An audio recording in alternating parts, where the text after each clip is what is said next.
essaye de travailler justement avec des personnes qui viennent de la région et qui peuvent vendre leurs produits sans avoir besoin d'un raccordement électrique.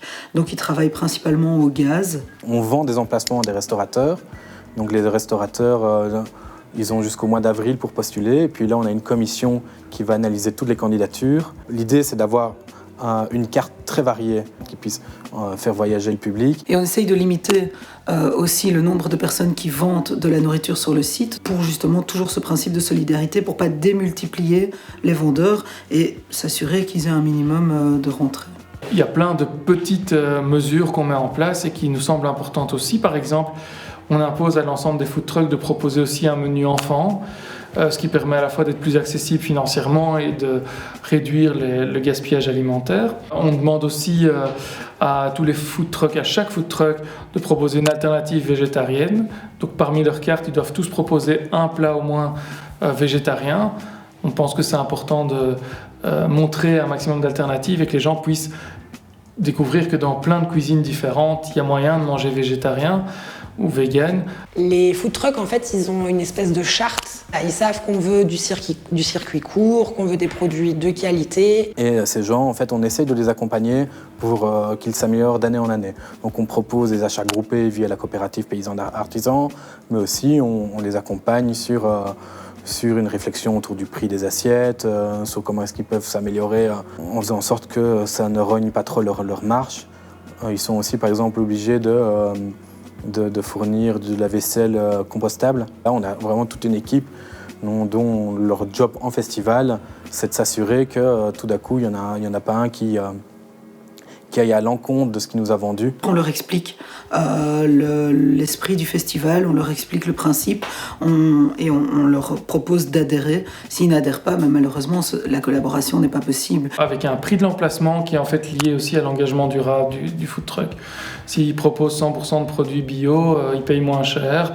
S'ils proposent des produits locaux, ils payent moins cher. S'ils proposent que des produits véganes, ils payent moins cher.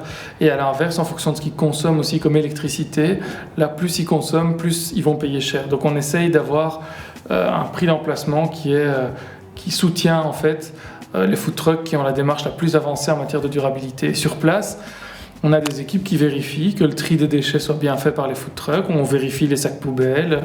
On a des équipes sur place qui checkent tout. Chaque food truck paye une caution. Et s'ils ne respectent pas leurs engagements, il y a des amendes. On s'arrange aussi avec les food trucks pour éviter le gaspillage alimentaire. Donc tous les restes sont distribués chaque jour à des associations. Pour les récipients, on a utilisé des bols en inox. Ce qui nous permettait d'avoir une juste quantité de frites pour les gens. Et à la fois, ça nous permettait de nettoyer les récipients et éviter les déchets. D'une paire de coups, finalement, on a géré deux problèmes. C'est le gaspillage alimentaire et le fait de produire des déchets inutiles en contenant nourriture. Donc forcément, notre public, on l'encourage à venir avec des gourdes sur Esperanza. Surtout qu'on a une dizaine de points d'eau gratuites. Donc c'est plus facile de remplir les gourdes et de commencer à jouer avec des gobelets de la bière, etc. Donc il y a une vraie ouverture sur Esperanza par rapport à ça. Alors pour ce qui est de la vaisselle, on a la chance d'être sur un site universitaire, donc on a un labo. Et le labo qu'on est pas mal dévié, ce qui nous permettait de suivre assez rapidement en termes de vaisselle. On avait des paillasses de labo qui permettaient de stocker la vaisselle humide et propre et des autres qui permettaient de stocker la vaisselle sale. On avait une équipe de bénévoles qui tournait et qui venait nettoyer toute la vaisselle sale, que ce soit les gobelets ou les bols en inox, et les répartir dans les différents bars du site au fur et à mesure. Alors une autre action qu'on a mis en place, c'est de ne pas acheter d'éponges industrielles. On a fait des tawashi à base de vieux t-shirts. Donc c'est des éponges japonaises faites à partir de tissus recyclés et tressés. Alors on a acheté 2 coquillages qui sont les bacs à sable. On met plein de glaçons dedans et on met les boissons dans le coquillage et on fait un roulement. Maintenant, il y a des fontaines à eau filtrées qui sont sur place et donc les personnes peuvent avoir accès à de l'eau gratuitement en utilisant un gobelet MJ Music ou en utilisant leur propre gourde. On a favorisé principalement des boissons en fût.